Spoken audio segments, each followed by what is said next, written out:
Hello, big welcome to Rehan's biology. स्वागत है आपका इस यूट्यूब चैनल में। आज से हम बीएससी सेकेंड ईयर के बॉटनी सिलेबस की शुरुआत कर रहे हैं। बीएससी पार्ट 2 के जो स्टूडेंट्स हैं, ख़ासतौर से जो रोहिलखंड यूनिवर्सिटी से एफिलेटेड कॉलेजेस के जो स्टूडेंट हैं, उनके सिलेबस में बॉटनी फर्स्ट पेपर जो है, जिसमें सिस्टमैटिक्स यानी टेक्सोनॉमी आपको पढ़ना है, वहाँ से हम टॉपिक्स की शुरुआत कर रहे हैं। और उसमें जो पहला टॉपिक आपके सिलेबस में प्रिस्क्राइब्ड है वो बायनोमियल नॉमेनक्लेचर सिस्टम या नॉमेनक्लेचर सिस्टम के नाम से है, जिसको हिंदी में द्विनामकरण पद्धति कहते हैं। आप में से काफ़ी लोग जो 11th-12th में एनसीईआरटी बुक्स का इस्तेमाल कर चुके हैं, उन्होंने क्लास 11th में इस टॉपिक को पढ़ा है, नॉमेनक्लेचर को, और वहाँ पर अगर आपने पढ़ा था तो अच्छी बात है, आपके लिए रिवीजन के तौर पे ये टॉपिक हो जाएगा। नहीं पढ़ा था तो यहाँ अगर आप पहली बार पढ़ रहे हैं तो अच्छे से इस टॉपिक को समझिए। आसान टॉपिक है, और जो आपका बीएससी सेकेंड ईयर के पेपर का जो पैटर्न है उसमें ये टॉपिक एक शॉर्ट नोट के तौर पर 2 मार्क्स के शॉर्ट नोट के तौर पे पूछा जाता है। तो अगर आप अच्छे से पढ़ते हैं, इसको यहाँ समझते हैं, तो आप आसानी से इस पर नोट लिख सकते हैं। और कॉम्पिटिटिव एग्ज़ाम में भी एक बहुत पॉपुलर टॉपिक है, जिसमें क्वेश्चंस पूछे जाते हैं। आगे बात करेंगे कि इससे रिलेटेड क्या क्वेश्चंस पूछे जाते हैं। तो जो टॉपिक है हमारा बायनोमियल नॉमेनक्लेचर या द्विनामकरण पद्धति। नॉमेनक्लेचर का मतलब होता है to give name to living organisms, जीवधारियों का नामकरण करना। नामकरण करना जो है वो आइडेंटिफिकेशन, यानी कि नॉमेनक्लेचर जो है वो आइडेंटिफिकेशन का एक पार्ट है। बगैर नॉमेनक्लेचर और क्लासिफिकेशन के लिए किसी भी ऑर्गेनिज्म को आइडेंटिफाई नहीं किया जा सकता। प्रॉपर स्टडी करने के लिए किसी भी ऑर्गेनिज्म को आइडेंटिफाई करना ज़रूरी है, और उसके लिए उसका क्लासिफिकेशन किया जाना और उसका नॉमेनक्लेचर किया जाना ज़रूरी होता है। तो नॉमेनक्लेचर जो है वो नॉर्मली 2 तरह का हो सकता है, एक कॉमन नेम और एक साइंटिफिक नेम। कॉमन नेम वो होते हैं जिनको आप सामान्य नाम कहते हैं हिंदी में, जो किसी भी जगह पर बोली जाने वाली भाषा के अंदर इस्तेमाल किए जाने वाले नाम होते हैं, किसी भी कॉमन लैंग्वेज, लोकल लैंग्वेज में इस्तेमाल किए जाने वाले नाम। और ऐसे नाम फिक्स नहीं होते हैं, निश्चित नहीं होते हैं, वो जगह के अनुसार, भाषा के अनुसार बदलते रहते हैं। जैसे रोज़, गुलाब जो है, उसको यूरोपीय देशों में ही कम से कम 15 से 17 नामों से जाना जाता है, अलग अलग भाषाओं में। इसी तरह से गेहूं, वीट, और सेब या एप्पल, इसको भी पूरी दुनिया में अलग अलग भाषाओं में बहुत अलग अलग नामों से जाना जाता है। तो ये एक बहुत बड़ा कन्फ्यूजन होता है कि हम जब 2 या 3 अलग अलग भाषाओं में कोई नाम सुनते हैं तो हमें पता नहीं चलता है कि ये एक ही जीवधारी का नाम लिया जा रहा है या अलग अलग जीवधारियों के नाम है। तो इस कन्फ्यूजन को दूर करने के लिए ज़रूरत महसूस हुई एक ऐसे सिस्टम की जिसके अनुसार कोई निश्चित नाम रखा जा सकता हो जीवधारियों का, और उस नाम का इस्तेमाल पूरी दुनिया में एक समान रूप से हो। तो फिक्स नेम्स देने के लिए जो नॉमेनक्लेचर सिस्टम शुरू किया गया उसको बायनोमियल नॉमेनक्लेचर सिस्टम कहते हैं। और उस नेम या नेमिंग सिस्टम में जो नेम दिए जाते हैं, जो नाम निश्चित किए जाते हैं, वो साइंटिफिक नेम्स कहलाते हैं। Scientific names are fixed names. Scientific names या वैज्ञानिक नाम निश्चित नाम हैं जिनका इस्तेमाल पूरी दुनिया में समान रूप से करते हैं। अगर आप किसी जीवधारी का वैज्ञानिक नाम इस्तेमाल कर रहे हैं, किसी ऑर्गेनिज्म का साइंटिफिक नेम इस्तेमाल कर रहे हैं, तो पूरी दुनिया में किसी भी देश में आप चले जाएं, वो उसी साइंटिफिक नाम से जाना जाएगा। तो साइंटिफिक नेम हमेशा फिक्स रहते हैं और पूरी दुनिया में समान रूप से इस्तेमाल किए जाते हैं, इसलिए उनकी वजह से कोई एम्बिगुइटी नहीं होती है, कोई कन्फ्यूजन क्रिएट नहीं होता है। तो बायनोमियल नॉमेनक्लेचर सिस्टम जो है वो एक ऐसा सिस्टम है जो साइंटिफिक नेम देने के लिए इस्तेमाल किया जाता है। और इस सिस्टम का जो मेथड है, जो इसकी पद्धति है, उसमें कहा गया कि each scientific name should have combination of 2 names. हर वैज्ञानिक नाम में 2 नामों को जोड़ा जाएगा या 2 नामों को जोड़कर एक वैज्ञानिक नाम बनेगा। तो ये जो कॉम्बिनेशन है 2 नामों का, इसीलिए इसका नाम पड़ गया binomial. By means 2, नोमियल means name.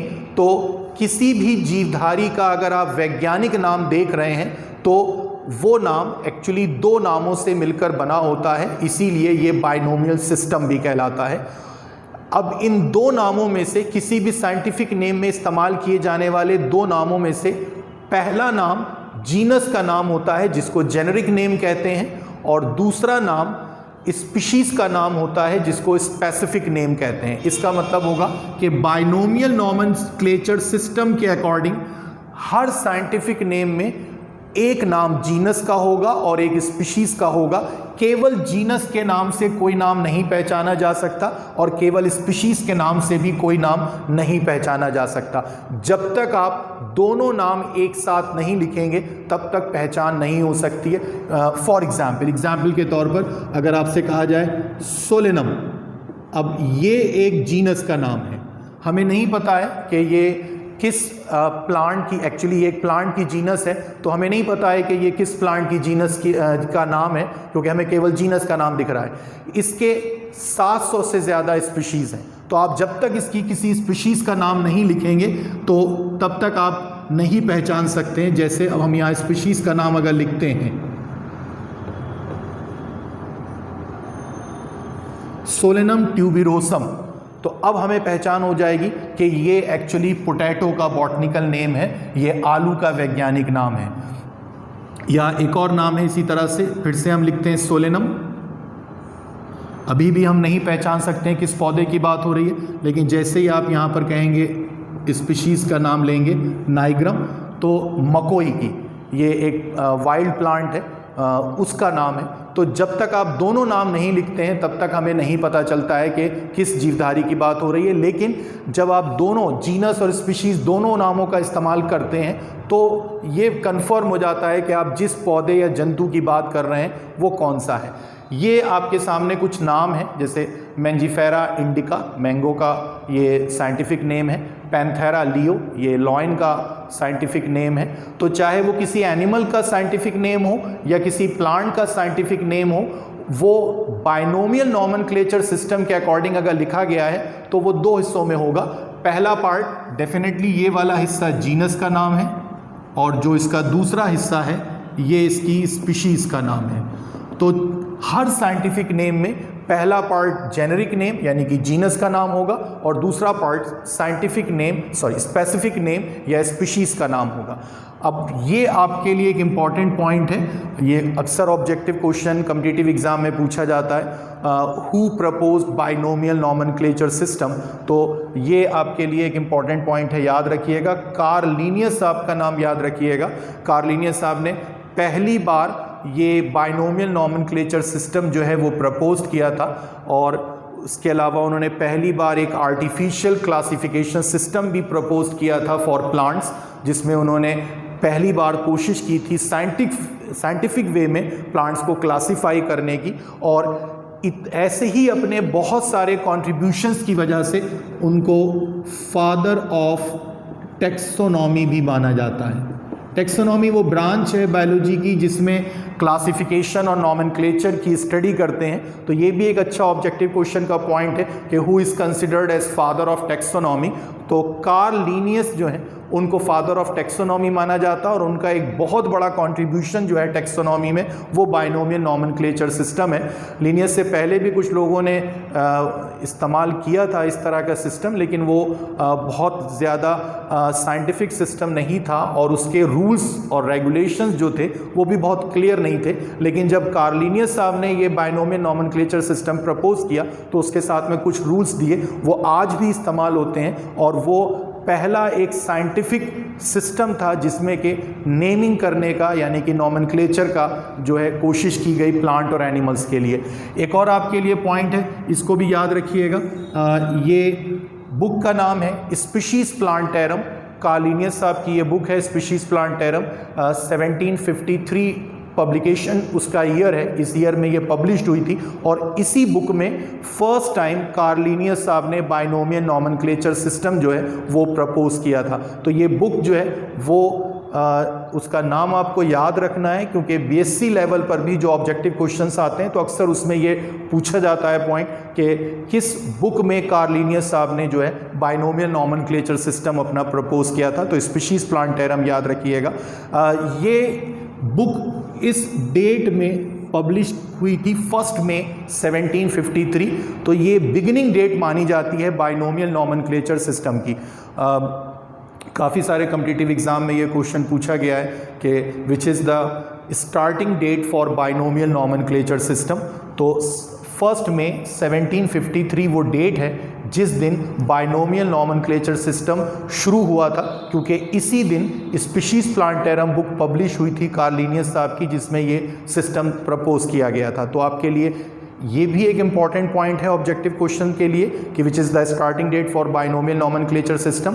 और स्पीशीज प्लांटेरम ये भी आपके लिए एक इंपॉर्टेंट पॉइंट है। ये बुक है जिसमें पहली बार बाइनोमियल नॉमेनक्लेचर सिस्टम प्रपोज किया गया था। कार्ल लिनियस साहब को फादर ऑफ टेक्सोनॉमी कहते हैं, ये भी आपके लिए इंपॉर्टेंट पॉइंट है। वापस अपने मेन टॉपिक पे आते हैं, बाइनोमियल नॉमेनक्लेचर सिस्टम पर। ये सिस्टम जो है वो लिनियस साहब ने कुछ रूल्स प्रपोज किए थे जिन पर बेस्ड है, और उनमें जो सबसे इम्पॉर्टेंट रूल्स हैं, एक पहला रूल जिसमें कहा गया all scientific names should be in Latin language. अब आप अगर ध्यान दें तो आप जब भी कोई साइंटिफिक नेम पढ़ते हैं तो वो नाम आपको जो कॉमन नेम है उनसे थोड़ा सा अलग लगते हैं। कभी कभी स्टूडेंट शिकायत करते हैं कि उनको साइंटिफिक नेम, चाहे बॉटनिकल नेम्स हों या जोलॉजिकल नेम्स हों, उनको याद करने में प्रॉब्लम रहती है। तो उसका रीज़न यही होता है कि जो नाम आप देखते हैं, साइंटिफिक नेम्स जो आप देखते हैं, वो आपकी जो कॉमन आपके लिए इस्तेमाल की जो भाषा है अंग्रेज़ी, उसमें नहीं है, वो लैटिन लैंग्वेज में है। और उसका भी एक कारण है, ये अगर आपने पहले नहीं कभी बात समझी है तो इसको अब समझ लीजिए कि लैटिन लैंग्वेज का इस्तेमाल नॉमेनक्लेचर के लिए इसलिए किया गया क्योंकि लिनियस के समय में वो एक यूनिवर्सल लैंग्वेज थी, काफ़ी ज़्यादा इस्तेमाल की जाने वाली वो एक भाषा थी। लेकिन उससे भी इम्पॉर्टेंट बात ये कि Latin is a dead language. Latin एक मृत भाषा है। मृत भाषा उनको कहते हैं जिनके बोलने वाले या जिसको अपनी बोलचाल में इस्तेमाल करने वाले लोग अब ना हों। तो लैटिन एक ऐसी भाषा है जिसको किसी भी देश में, किसी भी समाज में, किसी भी कम्युनिटी में बोलने वाले लोग अब नहीं हैं, उस समय भी शायद नहीं थे। तो ये एक डेड लैंग्वेज है और इसको इस्तेमाल करने का फ़ायदा ये है कि अब इसमें कोई चेंज नहीं आएगा। तो जो नाम इस भाषा में रख दिए गए हैं अब उसमें कोई भी चेंज आने की, कोई भी परिवर्तन होने की संभावना नहीं है। और परिवर्तन अगर किसी तरह के नामों में या किसी भाषा में होता है और उसकी वजह से कोई साइंटिफिक नेम भी बदले जाते हैं तो वो बहुत समस्या खड़ी होती है। तो इसलिए डेड लैंग्वेज होने की वजह से और यूनिवर्सल लैंग्वेज होने की वजह से उस समय इसका इस्तेमाल किया गया।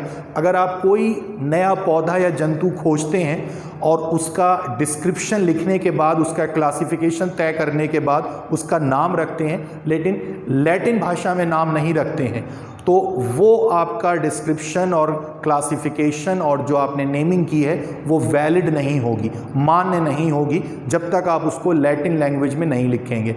तो लैटिन जो है वो ऑफिशियल लैंग्वेज है बाइनोमियल नॉमेनक्लेचर सिस्टम के लिए। तो एक तो ये नियम पहला बनाया गया। एक दूसरा नियम बनाया गया कि अगर आप हाथ से लिख रहे हैं, हैंड रिटन आपने किसी का साइंटिफिक नेम लिखा है तो उसको अंडरलाइन करेंगे, और अगर वो आपने छापा है, प्रिंट किया है, तो उसको इटैलिक्स में तिरछे अक्षरों में प्रिंट करेंगे। उससे पहचान हो जाती है। अगर आपने कहीं किसी भी बुक में देखा है कि कुछ नाम लिखे हुए हैं, कुछ तो तिरछे शब्दों में, तिरछे अक्षरों में छपे हैं और कुछ नॉर्मल लेटर्स की फॉर्म में हैं, तो आपको पता चल जाएगा कि जिनको इटैलिक लेटर्स में, तिरछे अक्षरों में छापा है ये साइंटिफिक नेम है, और जिनको नॉर्मल फॉन्ट्स में छापा है ये कॉमन नेम है। तो डिमार्केट करने के लिए तय किया गया है ये कि अगर आपने प्रिंट किया है तो इटैलिक लेटर्स में करेंगे, और अगर आपने हाथ से लिखा है तो उसको अंडरलाइन ज़रूर करेंगे। ये अक्सर बहुत सारे स्टूडेंट इस बात को ध्यान नहीं देते हैं और जब लिखते हैं तो ये अंडरलाइन करना जो है भूल जाते हैं। तो याद रखिए, अब आप ग्रेजुएशन क्लासेस में जो लोग पढ़ रहे हैं उनको ये बात ज़रूर ध्यान रखनी है कि जब वो लिखेंगे तो हाथ से लिखने पर उनको अंडरलाइन ज़रूर करना होगा। जीनस के नाम को अलग लाइन से, स्पीशीज़ के नाम को अलग लाइन से। एक और जो नियम है, जो दूसरा एक ऐसा नियम है जो आपको ज़रूर याद रखना चाहिए, और ख़ास तौर से ग्रेजुएट क्लासेस के स्टूडेंट्स को, बीएससी के स्टूडेंट्स को ज़रूर इस बात को याद रखना चाहिए, जिसमें ये कहा गया कि किसी भी साइंटिफिक नेम का जो पहला नेम होगा, यानी कि जीनस का नाम होगा, उसकी शुरुआत कैपिटल लेटर से होगी, और जो स्पीशीज़ का नाम है, यानी कि जो स्पेसिफिक नेम है, उसकी शुरुआत स्मॉल लेटर से होगी। तो ये भी एक तरीका है जिससे आप ये देख सकते हैं कि जो आपके सामने लिखा गया है वो साइंटिफिक नेम है या कॉमन नेम है। कॉमन नेम आप जैसे चाहें लिख सकते हैं, सारे कैपिटल लेटर बना दीजिए, सारे स्मॉल लेटर बना दीजिए, कोई दिक्कत नहीं है। लेकिन यहाँ जब आप साइंटिफिक नेम लिख रहे हैं तो उसमें जो पहला नाम है, यानी कि जीनस का नाम है, उसका पहला अक्षर डेफिनेटली कैपिटल लेटर होगा, और जो स्पीशीज़ का नाम है उसका पहला अक्षर डेफिनेटली स्मॉल लेटर होगा। तो जीनस के नाम की शुरुआत कैपिटल लेटर से, बड़े अक्षर से करेंगे, और स्पीशीज़ की शुरुआत जो है नाम की वो छोटे अक्षर यानी कि स्मॉल लेटर से करेंगे। तो आपको जीनस और स्पीशीज़ के नामों को अलग अलग लिखना है। हाथ से लिख रहे हैं तो अंडरलाइन करना है, अगर उसको प्रिंट कर रहे हैं तो इटैलिक लेटर्स में प्रिंट करना है। जीनस के नाम की शुरुआत कैपिटल लेटर से करेंगे, स्पीशीज़ के नाम की शुरुआत स्मॉल लेटर से करेंगे। ये कुछ कॉमन रूल्स थे जो लीनियस ने प्रपोज किए थे। लीनियस साहब के बाद भी कुछ नए नियम आए, और जो प्लांट टेक्सोनॉमी में जो नॉमेनक्लेचर के रूल्स हैं वो ICBN international code for botanical nomenclature बनाती है, और ICZN international code for zoological nomenclature animals के लिए जो है वो कुछ नियम बनाए हैं उन्होंने, और उसमें लगातार कुछ नए नियम आते भी रहते हैं। लेकिन जो बेसिक रूल हैं वो वही हैं जो लीनियस साहब ने प्रपोज किए थे। इसके अलावा कुछ लोगों को अक्सर वो कन्फ्यूजन होता है और वो अक्सर पूछते भी हैं कि इसका क्या मतलब है। जैसे देखिए, ये अगर एक जगह आपने नाम लिखा देखा है इस तरह से, मेंजीफेरा, अब आपको पता होना चाहिए कि ये कैपिटल लेटर से स्टार्ट हुआ है, अंडरलाइन किया गया है, तो डेफिनेटली ये जीनस का नाम होगा मेंजीफेरा इंडिका, और स्मॉल लेटर से स्टार्ट किया गया है ये वाला हिस्सा, तो डेफिनेटली ये स्पीशीज़ का नाम होगा। और इसके बाद अक्सर अगर ऐसे लिखा आपने देखा है, इसको ऑथर साइटेशन या स्पीशीज साइटेशन कहते हैं। ये एक्चुअली उस साइंटिस्ट के नाम की शॉर्ट फॉर्म होती है जिसने इस प्लांट की डिस्कवरी की हो, इस प्लांट का डिस्क्रिप्शन पहली बार दिया हो, इसका क्लासिफिकेशन पहली बार दिया हो, और इसका पहली बार साइंटिफिक नेम रखा हो। वैसे आप प्रिसाइसली ये समझ लीजिए कि जिसने पहली बार किसी प्लांट का साइंटिफिक नेम दिया होता है, उस वैज्ञानिक के नाम की जो है संक्षिप्त रूप को, शॉर्ट फॉर्म को स्पीशीज़ के नाम के बाद लिखा जाता है। ये लीनियस के नाम का शॉर्ट फॉर्म है, लिन। तो मेंजीफेरा इंडिका, लिन का मतलब ये होगा कि ये मेंजीफेरा इंडिका यानी कि मैंगो का जो बॉटनिकल नेम है वो पहली बार लीनियस ने प्रपोज किया था, तो इसको ऑथर साइटेशन कहते हैं। और इससे पता चलता है कि ये जो आप बॉटनिकल नेम पढ़ रहे हैं ये किसने पहली बार प्रपोज किया था। तो ये साइंटिफिक नेम्स के साथ में लास्ट में अगर कुछ ऐसी शॉर्ट फॉर्म, जैसे आपने कहीं अगर इस तरह से शॉर्ट फॉर्म देखी है, ये रॉक्सबर्ग एक साइंटिस्ट थे, उनके नाम की शॉर्ट फॉर्म है। तो ये आपको अगर कहीं देखने को मिलता है स्पीशीज़ के नाम के बाद, तो आप समझ लीजिए कि ये उन साइंटिस्ट के नाम की शॉर्ट फॉर्म है जिन्होंने ये नाम पहली बार प्रपोज किया था। ज़ूलॉजी में एनिमल्स के नॉमेनक्लेचर के लिए थोड़ा सा डिफरेंट एक रूल है, एक अलग नियम है। उसमें स्पीशीज़ के बाद किसी भी वैज्ञानिक जिसने वो नाम दिया है पहली बार, उनके सर नेम का इस्तेमाल करते हैं और साथ में ईयर का भी इस्तेमाल करते हैं जिस ईयर में वो नाम प्रपोज किया गया है। तो बाइनोमियल नॉमेनक्लेचर सिस्टम जो है वो लीनियस के दिए हुए नियमों पर आधारित है, लेकिन उनके बाद आधुनिक समय में, मॉडर्न टाइम्स में भी कुछ नए नियम साथ में जोड़े गए हैं जो ICBN ने बॉटनिकल नॉमेनक्लेचर के लिए दिए हैं और ICZN ने जूलॉजिकल नॉमेनक्लेचर के लिए दिए हैं। तो ये एक छोटा सा आपके लिए टॉपिक है, आसान टॉपिक है, और कॉम्पिटिटिव पॉइंट ऑफ व्यू से इसमें बहुत सारे पॉइंट्स हैं जिसकी पहले आपसे बात की है कि ये पूछे जाते हैं, और जो बीएससी सेकेंड ईयर के स्टूडेंट हैं उनके लिए भी ये बहुत काम का टॉपिक है। शॉर्ट नोट 2 मार्क्स का लिखने के लिए आता है, लेकिन अक्सर उसके बारे में ऑब्जेक्टिव क्वेश्चंस भी आते हैं।